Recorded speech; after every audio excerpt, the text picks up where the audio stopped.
Good afternoon everyone, it's Garrett. In today's tutorial we're going to be going over how to create your own vlog style banner or header. This is actually a really easy style to do and a lot of people are starting to do these for their vlog channels. A quick example is going to be Mars Bar, I'm pretty sure that's how you pronounce it. A really well-known vlogger that does daily uploads and stuff like that. He basically has the same thing. It's him in the middle of the picture, you know, images on the right and left hand side, and then also his logo in the background. However, we're going to take the easy route and use some cool text to kind of space it up. And you can use any picture you want in the middle, and you can do this for your portfolio. You guys can do this for fun. You can pretty much do it for whatever you'd like. So before I get started with this video, if you do want to go and purchase this right away, it's going to be for $1 on my Sellfy. The link will be in the description below. You can go and purchase this. You'll be getting the PSD full of everything that we've personally done into this tutorial right here. And then also you're going to need a picture that you're going to use. I typed in on Google person taking picture with camera. I found this girl doing it, which is actually a really good example. You can use other things like someone that has like a full close-up of the guy with the camera. You can have a one-handed thing. Really up to you. You can even use your own like selfie or something like that. But basically we're going to be going over how to pen tool this and stuff. And then you're also going to need a halftone gradient. And basically that's going to be it. All the rest of the stuff we do in Photoshop with our brushes, and then also some kind of cool pen tools and effects and stuff like that. So getting straight into it, the first thing you want to do is either open your YouTube banner template or even just hop onto a new document. Make it around 1500 by 500. That's personally the size I like using for my Twitter headers. Make the background black. I hit Control-I on the background. And then you want to drag in your image that you're using for the whole entire thing. Right here is a girl with a very cool, retro camera. I'm just going to copy this image and paste it in. And then obviously you're going to want to shrink it up. So just shrink it up enough that you can have basically her head going through the top of it. And then also the bottom of the body going through the bottom. So like right here is usually what I like using. The top of the beanie is going through, and then you have kind of like a drop off right here. So it looks like she's kind of standing in front of the frame. And what you want to do after this is actually to zoom in, grab your pen tool, and you want to pen tool around all of this. And I know it does not seem like a fun process to kind of pen tool this, but you're going to need to do it. And the reason why is because I'm going to show you really quickly. Is if we go through this whole entire thing, very quickly on pen tooling, around the arm. Basically, if you make a selection and then, make a selection, hit OK, and then hit Control-X, you're going to delete it and it's going to have these very clean marks around it. But let's say we're going to take the magic eraser right here and we go around the body. It's going to take out like really sloppy cuts and stuff like that. It's really going to take out a lot of the cool highlights and a lot of cool, the jean, the denim and stuff like that. So definitely go around and pen tool this whole entire thing. I'm not going to be doing that in this tutorial because it's going to be a very long process. However, I'm just going to drag in this actual render that I did already. So just going to basically put this in here and then center it up with the image just so I have a good thing to work with. So basically when you're done actually cutting out this whole entire render, you're going to want to kind of start doing the background next. I don't like working with the text right away. The background's kind of a nice important part. So what I want to do is basically hop over back to Google and just type in like city Tumblr street view. And always use the word Tumblr to kind of get these really cool photographic ones, like something like this. And the reason why is just because it has a very cool color correction already to it, and it's just a lot nicer. So definitely keep it towards something that you'd want to see in the kind of banner yourself, whether it be a street view or whatever you think the person uploads. So you can put that in here, then you can drag it over to the side. And then another thing to watch out is to always make sure that it goes to the whole entire piece. So in this case that doesn't, and I don't want to scale it up because I'm going to lose actual quality. So definitely just go through these, find a really nice one that you want to use. Just make sure, like I said, it fits the whole entire piece. A lot of these Tumblr versions have a very small size to it, like 610 by 910 is a very common one. So like I said guys, just definitely go through these and kind of find the best one.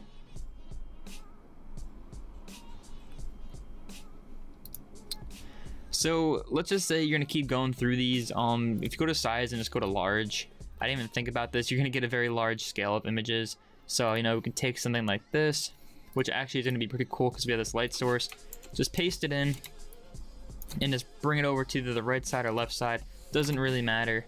And then just take your polygon tool and just cut out the excess ones on the left. Then you can type in city Tumblr, or no, excuse me, you can type in forest Tumblr. Go to images again, and then you can grab, you know, a nice one of the trees or something like that. And then for this one, you guys can actually scale up if it doesn't fit, just because this trees kind of have a blur to them already. But of course, in this case, it does work. So the next thing you want to do is click right here on these kind of adjustment layers and create a black and white, which is going to tone this down a little bit so we can create this kind of nice exposure feel. So like I said, go to adjustments and hit exposure, go to gamma correction, and bring this to the right a little bit, which is going to tone down those darkest darks. The offsets you guys can bring up a little bit, nothing more than 0.02. And then for the exposure, you're going to bring it either to the right or left, whatever you choose. I like bringing it to the left because it kind of tones down the darkness a little bit. And then we can leave that right there. So for this kind of tone, we're not going to want a super dark. We kind of want like a very nice offset on everything, because it's not going to be very dark. It's going to be kind of grayish feel. It has that kind of noise bumps to it and stuff like that. So next thing I want to do is actually add that kind of cool lips we did at the bottom. So I'm just going to grab the color of her beanie, make a new layer above the exposures, and just kind of make a very largy lips. And then with the help of Photoshop, that would actually just get centered out pretty easily. And then you can always just come back in and just kind of fix it up and stuff like that. Make sure that you have the right angles and right size that you want personally for your banner. Of course, if you really want, you can go back and size the girl into a better image, but basically it's up to you. So the next thing you want to do is make a new layer behind the girl, because we're going to want to add some shadows, which actually help bring your eye more towards the colors of her body. So grab a brush in like a size like 250 and a hardness of 0, and just make black brush around the girl, and then put that below the ellipse. And this is going to create that kind of cool effect that she's standing in front of everything. It's having that cool drop shadow. So now that we have this, we can actually start working around with text. And for text purposes, I'm going to head over to defont.com. And I really like this website because it has a lot of cool fonts. So type in surfing capital in the search bar over here, and you're going to download this font. It's by Branded Quotes. Really cool font. I love it a lot. And basically for this, you're going to want to space out the words. So if you're using one word like template, you want to split it up straight in half. So it'd be TEMP. And then, you know, the next Photoshop layer will be LATE. But for this tutorial, I'm going to use Behr Design. So what I like doing first is just typing in Behr Design. That's the straight up word that I want to use. Make sure the color is white. Go right here to your font choice and type in surfing capital. And just size it up pretty decently. Don't go above 250, but, you know, definitely go check it out. And then you can just type in Behr Design, and then I'm going to cut it straight up at Behr. So I'm going to move this over on this side, and I'm actually going to type in design on this side, and I'm going to just put it right here, and I'm going to put the Behr kind of centered with it, so the R touches the left side of the body, the D touches the right.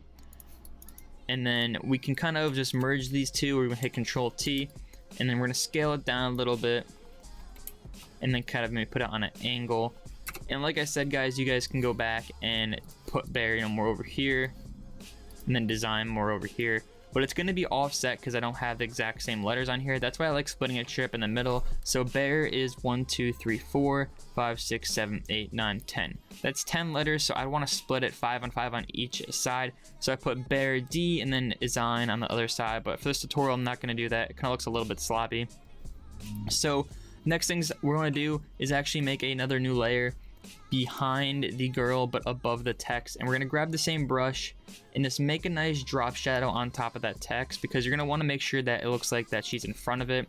Create a little cast shadow, but don't do it too crazy because you don't want to do an overkill of the shadow and stuff like that. So after that, we can start adding kind of halftones and little particle effects. And I wouldn't do this too much, but I do have this halftone gradient I'm using, and the link will be in the description for it.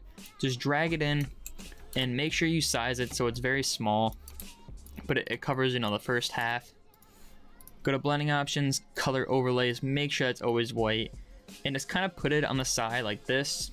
And then you guys can just take your polygon tool, cut that out, hit Control J, and then flip horizontally, and then same thing is kind of put it over here. And then you can merge these two and put it below the Behr text. I'd even put it below the second shadow, and then just make the opacity a little lower, which kind of just adds, you know, a cool effect to it. It's not so boring, it's not so like I did it in this one, just very, you know, basic, very plain, but it's very nice. So now that we have that, we're actually going to take the text right here and we're going to hit Control J and then Control E, which is duplicating it and then merging it. And then we're going to put that below the original layers, hit Control T, and then when you hit Alt and Shift and drag the corners up, it's actually going to make it bigger straight from the middle. And then you can put that normal to soft light and then bring that opacity down.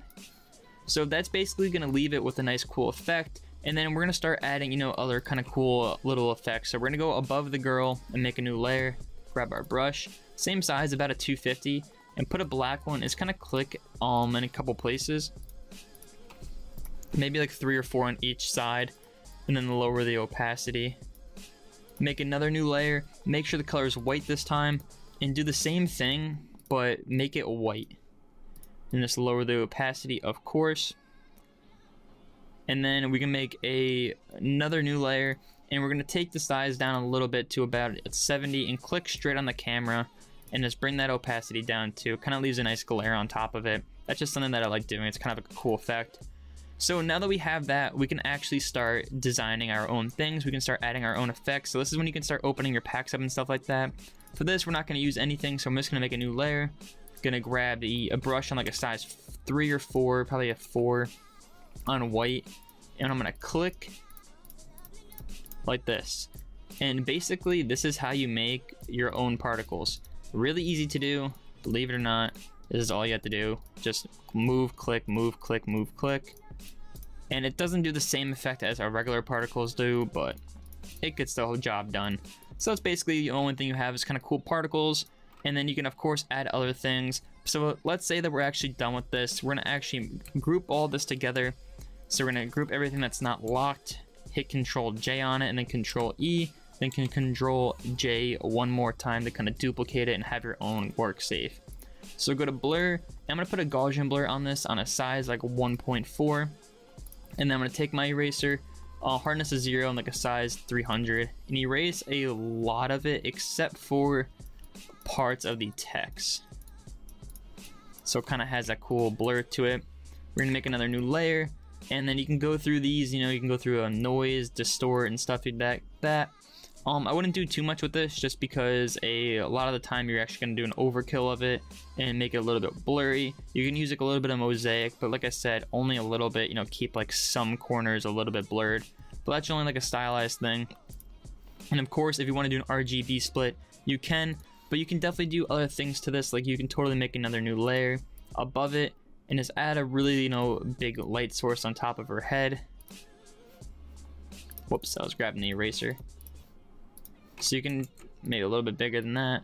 So you can grab like a really big brush and make like a big light source on top of her head and the corners or something like that. But it's definitely up for interpretation. So this is basically going to be it. You can add other stuff like text, like you can add subscribe and then bring that straight over to the side. And if I was going to put text like this, I definitely would put it above the person, and then I would take the color and match it to that kind of eclipse that you did in the bottom. So definitely keeping it red would be ideal. Go to blending options, go to drop shadow, and just add a nice drop shadow on top of that. And then you just got it going on.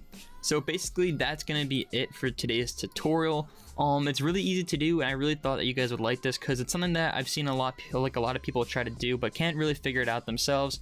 So like I said, guys, definitely up for interpretation on how to do something like this. If you guys do want to go ahead and purchase this version that I made, the link will be in the description for my Sellfy account. It'll be $1, but you can pay upwards up to however much you'd like.